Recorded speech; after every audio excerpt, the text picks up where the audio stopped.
صدیوں سال پرانی بات ہے۔ کسی ملک میں شہر سے دور ایک چھوٹے سے گاؤں میں سلیم نامی شخص اپنی بیوی اور 2 بچوں کے ساتھ سادگی بھری زندگی گزار رہا تھا۔ سلیم ایک سادہ مگر دیہاتی شخص تھا جس کی زندگی کھیتوں میں اور گھر کے بیچ گردش کرتی رہی۔ ذمہ داری اس کا واحد ذریعہ معاش تھی اور اسی محنت کے سہارے وہ اپنی بیوی ہاجرہ اور 2 بچوں کی کفالت کرتا رہا۔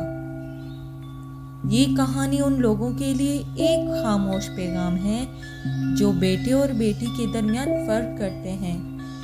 بعض اوقات یہ فرق زندگی کا سب سے بڑا اور دردناک سبق سکھا دیتا ہے، مگر افسوس کرنے سے وقت واپس لوٹ کر نہیں آتا۔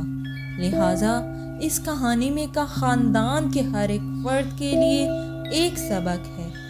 پیارے دوستو، سلیم دن بھر کھیتوں میں کام کرتا اور رات کو تھکا ہارا گھر لوٹتا، لیکن جیسے ہی اس کی نظر اپنے بیٹے عمران کی مسکراہٹ پر پڑتی، اس کی ساری تھکن دور ہو جاتی۔ ہاجرہ بھی بیٹی کے مقابلے بیٹے سے زیادہ محبت کرتی اور عمران پر ہی ساری توجہ دیتی، جبکہ بیٹی سارا دن گھر کے کام کاج میں لگی رہتی، مگر وہ اپنے باپ کی ایک پیار بھری نظر کے لیے تڑپتی رہتی۔ دن مہینوں میں بدلے، مہینے سالوں میں، اور دیکھتے ہی دیکھتے اس کا اکلوتا بیٹا 23 برس کا ہو گیا۔ وہ وقت آ گیا تھا جس کا سلیم اور ہاجرہ نے بڑا بے صبری سے انتظار کیا تھا، اپنے بیٹے کا گھر بسانے کا خواب۔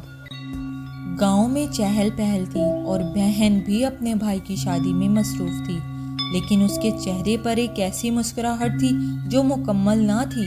اس کے دل میں ایک عجیب سا احساس جاگ رہا تھا، ایک ایسا احساس جسے وہ کھل کر بیان نہ کر سکتی تھی۔ ویسے تو وہ بھی سلیم کی بیٹی تھی، مگر گھر میں اس کا وہ مقام نہ تھا جو ہونا چاہیے تھا۔ سلیم اور ہاجرہ کی خوشی کا مرکز ہمیشہ اس کا بیٹا ہی رہا تھا، اور ان کو یقین تھا کہ وہی ان کے بڑھاپے کا سہارا ہے، اور ان کی آنکھوں میں اپنے بیٹے کے لیے وہی خواب تھے جو ہر دیہاتی باپ دیکھتا ہے کہ وہ بڑا ہو کر ہمارے خاندان کا نام روشن کرے اور ان کے بڑھاپے کا سہارا بنے۔ ہاجرہ بھی اپنے بیٹے پہ اپنی جان نچھاور کرتی تھی۔ وہ اپنے بیٹے کی پسند ناپسند کو سب سے پہلے دیکھتی، مگر اسی ساری توجہ کے بیچ ان کی بیٹی پیچھے رہ گئی۔ وہ بھی محبت کی طلبگار تھی، وہ بھی چاہتی تھی کہ والدین اس سے شہزادیوں والا سلوک کریں، مگر ایسا کبھی ہوا نہیں۔ گھر میں عمران کی شادی کی بات چل رہی تھی، اچانک ایک اور خبر آ گئی۔ مریم کے لیے ایک رشتہ آ گیا۔ مریم کا یہ رشتہ شہر سے آیا تھا۔ سلیم اور ہاجرہ کے بغیر سوچے سمجھے فوراً ہاں کر دی، کیونکہ ان کے نزدیک بیٹی کا بوجھ جلد سے جلد اتار دینا چاہیے، اور یہی بہتر تھا۔ اگر رشتہ اصل میں اچھا ہوتا اور مریم بغیر کسی وجہ کے انکار کرتی، تب اس کے والدین کا حق تھا کہ وہ اسے سمجھاتے، مگر یہاں تو اسے جاننے کی زحمت بھی نہ کی گئی۔ مریم خاموش رہی۔ وہ اچھی طرح سمجھ چکی تھی کہ اس کے جذبات کی کوئی قدر نہیں، بس ایک ذمہ داری تھی جسے والدین نے جلد سے جلد پورا کرنا تھا۔ مریم نے دل میں ایک بے ناب سا درد لیے، آنکھوں میں وہ سوال لیے جس کا کوئی جواب نہ تھا۔ اس نے والدین کے فیصلے کو قبول کر لیا جیسے کوئی لاوارث ہو، اور اس کی پسند ناپسند کا کوئی مول نہ ہو، اور یوں مریم اپنے بھائی سے پہلے ہی رخصت کر دی گئی، ایک ایسے گھر میں جہاں شاید حالات اور تلخیاں اس کا انتظار کر رہی تھیں، مگر کسی نے بھی یہ سوچنے کی ضرورت محسوس نہ کی کہ وہ کیا چاہتی ہے یا اس کے دل پر کیا گزر رہی ہے۔ مریم کی شادی کے بعد اب اس کا اللہ ہی محافظ تھا، اور پھر اس کا شوہر، اور اللہ کا کرنا ایسا ہوا اس کا شوہر بھی اچھا نکلا، اور وہ مریم سے بے حد محبت بھی کرتا اور اس کی ہر بات کا خیال رکھتا۔ وقت کا پہیہ گھومتا رہا، اور کچھ سالوں بعد سلیم اور ہاجرہ کے بیٹے کی بھی شادی ہو گئی۔ گھر خوشیوں سے گونج اٹھا۔ ہر طرف خوشیوں کا سما تھا۔ سلیم اور حاجرہ بھی مطمئن تھے کہ اب ان کا بیٹا اپنے گھر کا ہو گیا اور بڑھاپے میں ان کا سہارا بنے گا، مگر قسمت کو کچھ اور ہی منظور تھا۔ وقت کے ساتھ ساتھ بیٹے کے رویے میں سختی آتی رہی اور وہ پہلے پیار بھرے لمحات ماضی کی یاد بن کر رہ گئے۔ کچھ عرصہ بعد ہی عمران کا رویہ اپنے ماں باپ کے لیے مزید سخت ہوتا چلا گیا، اور پھر وہ وقت بھی آ گیا جب وہ اپنے والدین سے بدتمیزی بھی کرنے لگا۔ حاجرہ کے لیے یہ سب ایک بھیانک خواب سے کم نہ تھا۔ وقت اور حالات کے ساتھ ساتھ سلیم مزید کمزور ہو گیا اور بڑھاپے نے اسے گھیر لیا۔ اب وہ چاہتا تھا کہ اس کا بیٹا ذمہ داری سنبھالے اور کھیتوں میں کام کرے تاکہ وہ خود کچھ آرام کر سکے، مگر آرام پسند بیٹا سخت محنت کا عادی نہ تھا۔ جب سلیم نے اسے کھیتوں میں جا کر کام کرنے پر زور دیا تو وہ آگ بگولا ہو گیا اور بدزبانی کرنے لگا، اور پھر وہ اپنی بیوی کو ساتھ لے کر گھر چھوڑ کر چلا گیا۔ اب سلیم اور حاجرہ بالکل اکیلے رہ گئے تھے۔ بیٹی اپنے گھر جا چکی تھی، بیٹے نے انہیں گھر چھوڑ کر اکیلا کر دیا تھا۔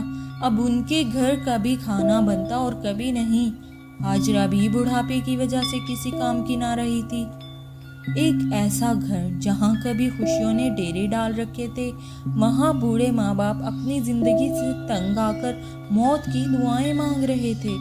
تنہائی اور بے بسی ان کا مقدر بن چکی تھی، لیکن بیٹے نے اب بھی سکون کا سانس نہ لیا۔ اپنی لاپرواہی اور فضول خرچی کی وجہ سے وہ کنگال ہو چکا تھا۔ جب اس کے پاس کوئی راستہ نہ بچا تو اس نے اپنے ماں باپ کی جائیداد بیچنا شروع کر دی۔ سلیم اور حاجرہ بے بسی سے یہ سارا دیکھتے رہے، اور ان کے پاس رونے کے علاوہ اور کوئی چارہ بھی نہ تھا، اور نہ وہ کچھ کہہ سکتے تھے کیونکہ اب ان کی آواز کی کوئی اہمیت نہ رہی تھی۔ وقت کا ظالم پہیہ گھوما اور وہ دن بھی آ گیا جب سلیم کے پاس ایک چھوٹا سا گھر اور ایک کھیت باقی رہ گیا۔ جہاں اس نے اپنے لیے کچھ گندم بوئی تھی، وہی سلیم جس کے بڑے بڑے کھیت اور کھیتوں میں کام کرنے کے لیے مزدور تھے، جو بڑے شان و شوکت سے اپنی زندگی گزار رہا تھا، اور آج وہ ایک اشرفی کے لیے ترس رہا تھا۔ وہی بیٹا جس کو اس نے محبت اور دولت کی وجہ سے اپنی پلکوں پہ بٹھا کر پالا تھا اور بڑا کیا تھا، آج وہ اسے سڑک پر لے آیا تھا۔ کچھ عرصہ یوں ہی گزرا اور ایک دن سلیم کی بیٹی مریم آئی اپنے والدین کی خیریت پوچھنے۔ مریم جب وہاں پہنچی اور اس نے وہ منظر دیکھے تو اس کی آنکھوں میں آنسو آ گئے۔ گھر پورا سنسان تھا اور خاموشی کا پورا راج تھا، اور گھر کی حالت بہت خراب تھی۔ ماں باپ دونوں نڈھال بیٹھے تھے۔ یہ دیکھ کر مریم کا دل ٹوٹ گیا اور وہ تڑپ کر آگے بڑھی اور ماں باپ کے پاس جا بیٹھی اور انہیں تسلی دینے لگی۔ وہ خود کو مضبوط رکھ رہی تھی، ورنہ اس کی آنکھوں میں کئی بار آنسو آئے اور گئے۔ پھر مریم نے اپنے شوہر کو دیکھا اور کہا، میں اس حالت میں اپنے ماں باپ کو اکیلا نہیں چھوڑ سکتی، اس لیے میں ابھی کے لیے یہاں رہوں گی۔ اس کا شوہر جو کہ ایک نیک دل اور سمجھدار شوہر تھا، وہ بولا، اگر تم اپنے ماں باپ کے ساتھ رہنا چاہتی ہو تو میں بھی تمہارے ساتھ ہوں، ہم انہیں یوں اکیلا نہیں چھوڑ سکتے۔ یہ سن کر مریم بہت خوش ہوئی اور اپنے شوہر کا شکریہ ادا کیا۔ اس نے اپنے والدین کی طرف دیکھا جو حیرت اور ندامت سے اپنی بیٹی کی طرف دیکھ رہے تھے۔ یہ وہ لمحہ تھا جب والدین کی زندگی دوبارہ بہتری کی طرف جانے لگی، گھر میں خوشیاں لوٹ آئیں۔ مریم اور اس کا شوہر اپنے والدین کا ہر طریقے سے خیال رکھتے گئے۔ کھانے پینے کا انتظام، دوائیاں اور دوسرا سامان، سب کچھ ان کا داماد خود ہی لے آتا، یہاں تک کہ سلیم کا باقی کھیت بھی سنبھال لیا اور کھیتوں کے کاموں میں گہری دلچسپی لینے لگا۔ سلیم کے دل کو ایک نئی تسلی ملی کہ شاید وقت نے جو کچھ چھینا تھا وہ کسی نہ کسی صورت میں واپس مل رہا ہے۔ مگر ایک دن پھر تقدیر نے ان کا گھر کا دروازہ کھٹکھٹایا۔ جب سلیم بہت مشکل سے اٹھ کر دروازہ کھولنے کے لیے جانے لگا تو درمیان میں وہ گر گیا، جس کی وجہ سے اس سے بہت گہری چوٹیں لگ گئی۔ اس کے داماد نے فوراً اسے اٹھایا اور ایک اچھے حکیم کے پاس لے گئے، لیکن سلیم کو زیادہ چوٹ لگنے کی وجہ سے بہت ہی گہرے زخم مل گئے تھے۔ جب مریم نے اپنے باپ کو یوں بے بس دیکھا تو اس کی آنکھوں سے بے اختیار آنسو بہنے لگے، اور جب سلیم نے اپنی بیٹی کو دیکھا تو وہ بھی رونے لگا اور بولا، بیٹی، میں نے ہمیشہ سے تمہیں نظر انداز کیا اور تمہیں بیٹی جیسا پیار نہ دیا، مگر تم نے آج بیٹے سے بڑھ کر حق ادا کر دیا ہے۔ تم نے ثابت کر دیا ہے کہ بیٹیاں بوجھ نہیں ہوتی بلکہ رحمت ہوتی ہیں۔ مریم بولی، نہیں ابا، آپ ایسی باتیں نہ کریں، ہمارے لیے تو آپ جنت کا دروازہ جیسے ہیں۔ سلیم کا گھر جو کبھی بیٹے کی وجہ سے سنسان ہو گیا تھا، اب ایک بار پھر خوشیوں اور محبتوں سے بھر چکا تھا، اور یوں سلیم اور ہاجرہ کا دل اپنے نواسے اور نواسیوں کے ساتھ بہلنے لگا اور ان دونوں کے لیے ہنسی خوشی کا ذریعہ بننے لگا۔ نواسے نواسیاں بھی اپنے نانا اور نانی سے بے حد پیار کرتے اور سارا دن ان کے ساتھ کھیلتے۔ سلیم بہت خوش رہنے لگا اور وہ اکثر یہ سوچتا کہ شاید اللہ نے اس کے دل سے بیٹے کی محبت چھین کر بیٹی کی محبت بھر دی ہے، جو وہ ہمیشہ سے بیٹے کے سہارے سے آس لگائے بیٹھے تھے۔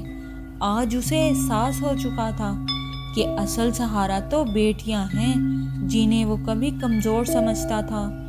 وقت گزرتا رہا اور بہت عرصے بعد سلیم اس دنیا سے رخصت ہو گئے، اور پھر کچھ ہی عرصے میں ہاجرہ بھی اس دنیا سے چلی گئی، مگر ان دونوں کی آخری منزل وہی بیٹی ہی تھی جسے وہ ہمیشہ کمتر سمجھتے رہے۔ وہ والدین جو بیٹے کے سہارے سے امید رکھتے ہیں، وہ اپنی بیٹی کے کندھوں پر سر رکھ کر اس دنیا سے رخصت ہو گئے۔ پیارے دوستو، ماں باپ ہونے کے ناطے کبھی بھی اپنے بچوں میں فرق نہ کریں، کیونکہ والدین کی تھوڑی سی ناانصافی بھی بچوں کے لیے بڑی درار ڈال سکتی ہے۔ بیٹا ہو یا بیٹی، دونوں کو خدا نے برابر حقوق دیے ہیں۔ بیٹے ہونے کے ناطے والدین کی عزت اور احترام لازمی ہے، اور ان کے سائے کو ہمیشہ اپنی خوش قسمتی سمجھو۔